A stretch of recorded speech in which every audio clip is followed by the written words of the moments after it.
ایک مرتبہ سیدی غوث اعظم رضی اللہ تعالیٰ عنہ اہل بغداد کی نظر سے غائب ہو گئے. لوگوں نے معلوم کیا کہ کہاں گئے. دجلہ کی طرف پتہ چلا تشریف لے گئے ہیں. تلاش کرتے گئے، دیکھا کہ آپ پانی پر چل رہے ہیں اور مچھلیاں نکل نکل کر آپ کو سلام کر رہی ہیں، قدم چوم رہی ہیں. اسی اسنا میں ایک بڑی نفیس جائے نماز دیکھی، تخت سلیمانی کی طرح ہوا میں معلق ہو کر بچھ گئی. اتنے میں بہت سے لوگ آ کر جائے نماز کے گرد جمع ہو گئے. ظہر کا وقت تھا، تکبیر ہوئی، حضور امام ہوئے، نماز قائم ہوئی.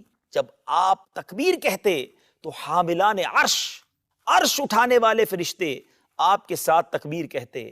جب آپ تسبیح پڑھتے تو ساتوں آسمان کے فرشتے آپ کے ساتھ تسبیح پڑھتے. اور جب سمع اللہ لمن حمدہ کہتے تو آپ کے لبوں سے سبز رنگ کا نور نکل کر آسمان کی طرف جاتا. کہانیاں، اتنی بڑی کہانی ہے. اور میرے بھائیوں، میں نے آپ لوگوں کو کئی بار بتایا کہ حضرت معاویہ رضی اللہ تعالیٰ عنہ جب حضرت عمر کے دور میں گورنر بنے تو رومن امپائر کے ساتھ جنگیں جاری رہتی تھیں.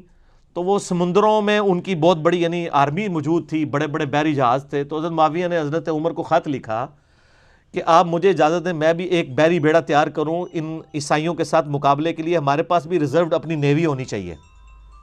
اچھا، تو حضرت عمر فاروق رضی اللہ تعالیٰ نے اپنے یعنی سینئر صحابہ کو بلا کے مشورہ کیا کہ اس طرح یعنی جو شام کی طرف ہمیں یعنی بحری بیڑے کی ریکوائرمنٹ ہے.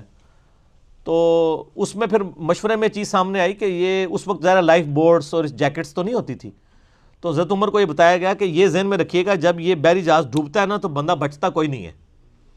ظاہر اٹلانٹک کے اندر اگر آپ گر گئے ہیں تو وہ تو فریزنگ پوائنٹ ہے اس کا آلموسٹ پانی کا. آپ کو تیراکی بھی آتی ہو تو آپ زندہ نہیں رہ سکتے. ٹھنڈے پانی، ہمارے تو یہ گرم سمندر ہے نا، جو ٹھنڈے سمندر ہے اس تو ویسے ہی بندہ ڈبو کے بھی کاٹ لو تو مرے ہی نکلے گا 2-3 منٹ واسطے بھی. وہ سردی اتنی ہے، ہر چیز ظاہر دل بھی فریز ہو جاتا ہے. تو حضرت عمر نے کہا بھئی میں تمہیں اجازت، میں یعنی اپنے ساتھیوں کی لائف سٹیک پہ لگا کے، رسک پہ لگا کے میں بیڑی بیڑا بنانے کی اجازت نہیں دوں گا. یعنی صحابہ کرام کے تو کہیں دماغ بھی نہیں سن کہ بابے سمندر تو ٹور بھی لیندے نے. میں تو انہوں ہی دسنا چاہ رہے ہیں کہ کتنی بڑی کہانی ہے. پھر حضرت عثمان کے دور میں دوبارہ سے ریکویسٹ کی گئی تو حضرت عثمان نے پھر ان کو اجازت دی اس حوالے سے کہ بحری بیڑا، پہلا بحری بیڑا پھر حضرت عثمان غنی رضی اللہ عنہ کے دور میں تیار ہوا ہے. اس کی میں نے انجینئرنگ کی ہے کہ صحابہ کرام علیہم رضوان، ان کو تو یہ وہم بھی نہیں تھا کہ سمندر کے اوپر چلا جا سکتا ہے. سمندر کے اوپر آپ مسلح ڈال سکتے ہیں، سمندر کے اوپر گھوڑے چل سکتے ہیں. وہ کہتے ہیں بندے کے مروان لگے ہو، وہ کہتے ہیں بسم اللہ پڑھی تے پانی اتنے ٹرنا شروع کرتا. سر پانی چھڈ دو، میں تمہیں ایتھے ایک نالے تو کوئی ٹور کے تہاڈا کوئی بزرگ دسے بسم اللہ پڑھ کے. بلکہ کئی بزرگوں کو تو تیراکی نہیں آتی ہوگی، ان کو تو آپ 8 فٹ پانی میں بھی ڈال دیں تو یہ زندہ نہیں باہر نکل سکتے. جس کو تیراکی نہ آتی ہو سر، وہ 8 فٹ پانی میں بھی ڈوب جاتا ہے اگر اس کا یعنی 6 فٹ یا 5.5 فٹ قد ہے. اس کو مارنے کے لیے وہ بھی کافی ہے. آپ نے ضروری نہیں کہ کسی بزرگ کو اڑا کے یا اس کو پانی میں غوطہ مروا کے بزرگ ڈکلیئر کرنا ہے. بزرگی کے کرائٹیریا نہیں ہے سر، یہ فیل ہو چکے ہیں سارے.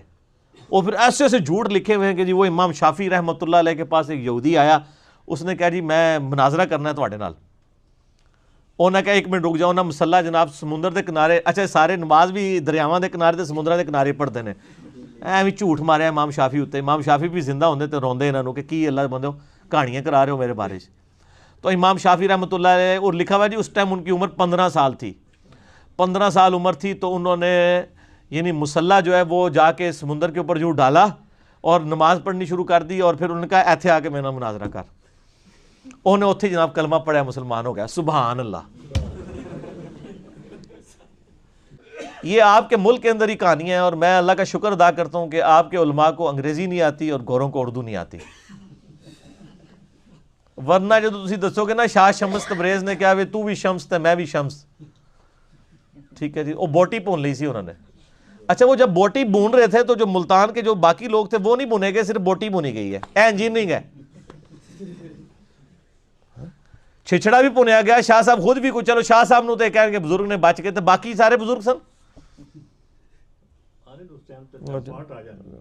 اور سر بات یہ کہ یہ شاہ شمس نے بھی کارنامہ ملتان ہی کرنا سی، اس کردو نہیں سی کرنا. ملتان میں تو ویسے ہی نہیں، جغرافی پوائنٹ آف ویو سے گرمی ہے، اس کا اس کے ساتھ تو کوئی تعلق ہی نہیں ہے.